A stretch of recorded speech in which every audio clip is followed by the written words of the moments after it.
Go to the football field now. The huddle broke at Browns rookie mini camp for the first time Friday in Ohio, with, of course, all eyes on Shedeur Sanders. But the Browns have 2 rookie QBs in their room, as they also selected Dillon Gabriel in the 3rd round. Kevin Stefanski has called it an open competition in Cleveland. However, should be noted, Gabriel took the first snap of team drills in minicamp, not Sanders. You know who's there for it? NFL reporter Kimberly A. Martin joins us now from outside of the Browns practice facility. And Martin, I know you were at camp yesterday. What more can you tell us about how Shedeur looked and what they were saying about him in his first day at camp? Yeah, listen, Shay, a lot is being thrown at Shedeur Sanders, as is the case with all of these rookies who are trying to get up to speed on this playbook. And here's one thing that stood out yesterday after the first day of practice. You know, typically on day one, coaches will see those quote-unquote rookie jitters. But both Shedeur Sanders and Dillon Gabriel showcase flashes of that same poise and that passing ability that we saw in their college careers. And that was a good sign. Now, as you said, it's still early. It's still day one. But, in practice, they had a longer 7-on-7 period to accommodate the 2 quarterbacks. And as you noted, Dillon Gabriel did take the first reps of the team period. And I can tell you, as we were waiting for Stefanski, we saw Shedeur Sanders. He was one of the last players to leave the field. He stayed late to kind of throw passes to a rookie tryout. So, again, these are just the first early days of rookie minicamp. Just starting to get to work, right? But Sanders is one of 4 quarterbacks currently on the roster. And so this is going to continue to be a thing, yes. Kimberly. So what did Kevin Stefanski have to say about this entire quarterback situation? I'm glad that we are at least mentioning Dillon Gabriel, because he is another quarterback that is here, and a lot of attention on Shedeur. But, Kevin Stefanski was asked pointedly, tell us about how did you decide that Dillon should get the first reps? And typical Kevin Stefanski fashion, he said, I wouldn't read into that. I think Stefanski's main point yesterday was this competition is ongoing, and rookie minicamp is part instruction, part competition. But there's a lot of work that has to be done. These guys have to take what they're learning in the meeting room, bring it out onto the field. So, Shay, as much as we want to know who is going to be the Browns quarterback this season, we are so many months away from that, and this is just the first step. So let's not read into it, but we're going to be watching today, because we're going to hear from these quarterbacks a little later. Of course, we're going to read into it. That's what we do here at ESPN. And I'm over here talking about 4 quarterbacks in the QB room. I mean, we should add 5. Deshaun Watson is still in that quarterback room as well, although it's very unlikely we see him on the field. He still will be a part, I will assume, meetings and whatnot. Kmart, I am sure I will talk to you a lot over the next couple of days and weeks. Thanks, Kmart. Appreciate you. Senior NFL writer Jeremy Fowler joins us now. He said that this Cleveland quarterbacks competition is going to be all-encompassing evaluation. And obviously they have Kenny Pickett there. They have Joe Flacco as well. What are you hearing about the 2 rookies, though, at first glance? Yeah, so they're going to keep 4 quarterbacks, Hannah, throughout the offseason leading into training camp. So Dillon Gabriel, Shedeur Sanders will have plenty of opportunities to make their impression and to try to make the team. That's really their first goal. They have to do that because the Browns are probably going to keep at a max 3 quarterbacks. Somebody's going to be the odd man out. So Sanders has been as advertised as far as what the Browns liked in the pre-draft process: accuracy, decision-making. They want to see him build on that. But the tricky part for him is they're really high on Gabriel. They essentially overdrafted him in the 3rd round just to ensure that they got him. I was told the Browns are really surprised that the media never picked up pre-draft very much on how high they were in Gabriel, with their private workouts with him, with bringing him in for a top 30 visit. So he's still in a pretty good position right here, and we'll see. Now, I'm talking to people around the league. They wouldn't be surprised if the Browns try to swing a trade eventually with one of these 4 quarterbacks, because they look at that position as currency, as value. So if somebody plays well in the preseason, maybe they'll be in a new uniform. Yeah, it's going to be really fascinating to see. You know what they say when you have multiple quarterbacks, that you have none. I know, but they do. They have a ton. All right, let's talk about another rookie quarterback who we got our first eyes on, and that would be that number 1 overall pick, Cam Ward, and the Titans. What are you hearing so far about Ward? Well, Hannah, what's funny is he knows the play. Shedeur Sanders was seen as one of the biggest wild cards entering the first round of the NFL Draft Thursday. Sanders had a prolific 2024 season. He posted an all-time FBS record with a 71.8 career completion percentage, was not picked during the draft's opening round, and now waits for his fate to be decided heading into today and the start of round 2. In a video posted to social media after the completion of the first round, Sanders admitted he did not expect to go undrafted Thursday, but he appeared to still be positive. All right, there are only 2 quarterbacks drafted last night. Cam Ward, first overall to the Titans, was not a surprise. The Giants trading up to draft Jackson Dart was a surprise, but it's just the 2nd time in the last 10 years where only 1 quarterback went before pick 25. Here's a warning from Louis Riddick about passing on Sanders. all the teams that are passing on him right now, as Mel just mentioned, are taking a gamble. They're taking a gamble. The teams who need a quarterback, and if you pass on him and he winds up having a Drew Brees type of career, a Tom Brady type of career, which he's totally capable of. You're going to sit back and teams are going to, there's going to be a lot of revisionist history on him. I get that. There's going to be a lot of case studies done on why did people pass on him?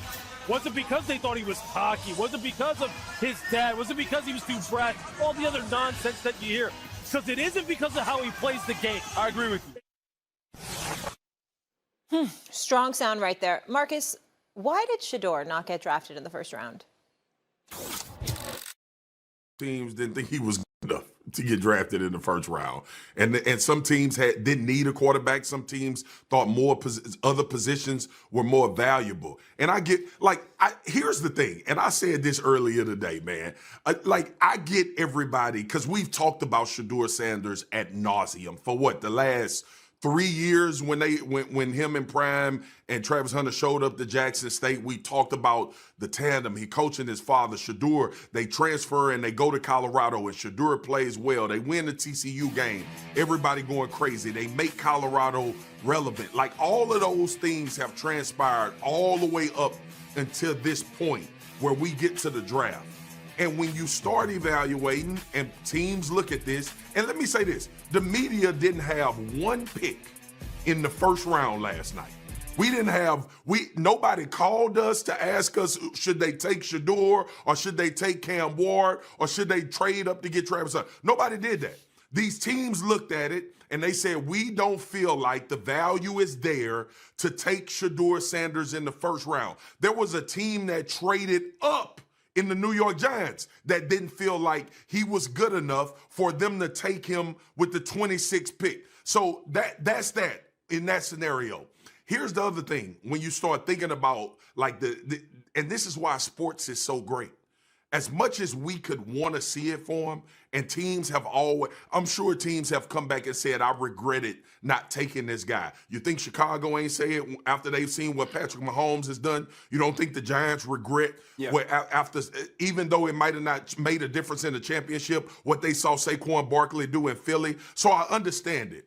This is primetime Deion Sanders' son, who played the position really, really good for the Colorado Buffaloes. They won more games, brought more attention, more eyes were focused. But when 32 teams last night were on the clock, and the teams that needed a quarterback were on the clock, they did not think Shedeur Sanders at that point, which I think he'll get drafted tonight or even in the third round, had enough value for them to use that pick to pick him. That's all it boils down to. Now, we can get into the game and why we think these things happen, but that's ultimately what we watched transpire last night. 2 words: evaluation and projection. And that's what the first round is about. And so, Marcus, you heard me say to Stephen A. Molly, one, can we stop having the funeral for Shedeur right now? Can we stop? He didn't get drafted in the first round. He very well might get drafted in the first 5 picks tonight. And candidly, it could be a better situation for him. So it's not the end of his story. Marcus and I were watching the draft last night with MK and a couple other people, and we're sitting there, and the reality set in of it did kind of stink, because what should be a celebratory story and really Titans, that was decided months ago. I didn't think that the Browns were ever in serious play to draft Shedeur Sanders at number 2 overall.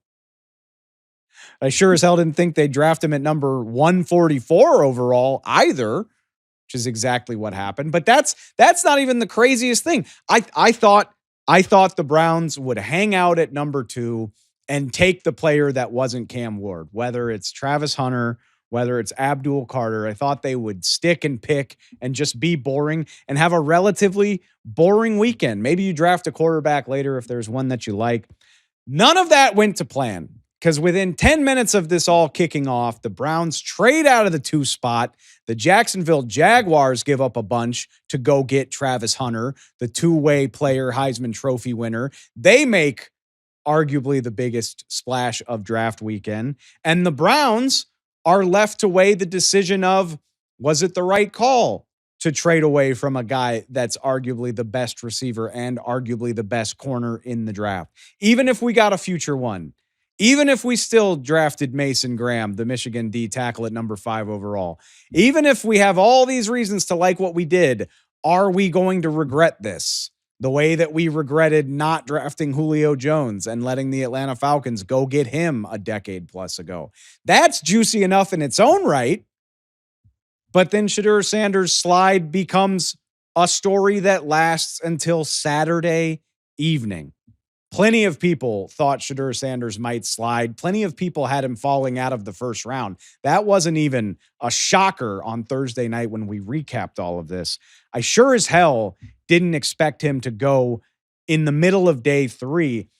And even if that was expected by, no, it wasn't. It wasn't expected by anybody. But even still, I sure as hell didn't think it would be the Cleveland Browns that took him after they drafted Dillon Gabriel, number 94 overall, 14 hours before he was picked. The whole thing is just bonkers. The way that we got here, the way that Shedeur was seen as a possible top 3 pick for months, the way that there was pushback to that, but then there was pushback to the idea of him falling out of the first round. And then Friday night, as the tumble continued and team after team decided he wasn't worth it, the Pittsburgh Steelers famously deciding not to draft Shedeur Sanders, and now they'll be faced with those questions. The New Orleans Saints are another one. How well Shedeur Sanders takes this opportunity in Cleveland is going to define so many things, obviously for the Cleveland Browns, but also for other quarterback needy teams that decided he wasn't worth it. And I'll throw in my 2 cents. It's pretty obvious to me that the worth of Shedeur Sanders far outclips his ability on the football field. I just want to say it for the record. The guy's a good quarterback. He might not have been worthy of a top 5 pick.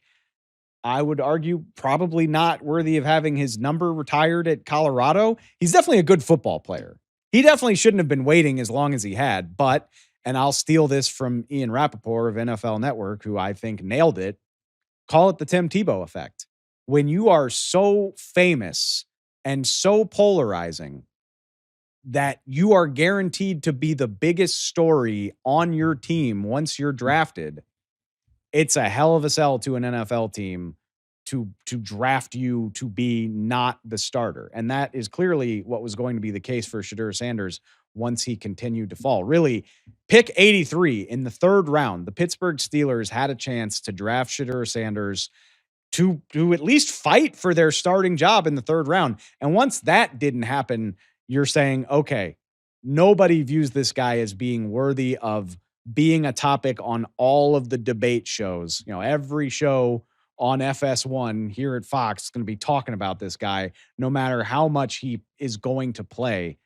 And it's crazy. It's crazy to me that distraction is more terrifying to NFL teams than the distraction of players who do truly heinous things. And look, I know you're going to hear a lot about Shedeur Sanders not interviewing well. Maybe he didn't carry himself well during the pre-draft process. Maybe he thought too highly of himself.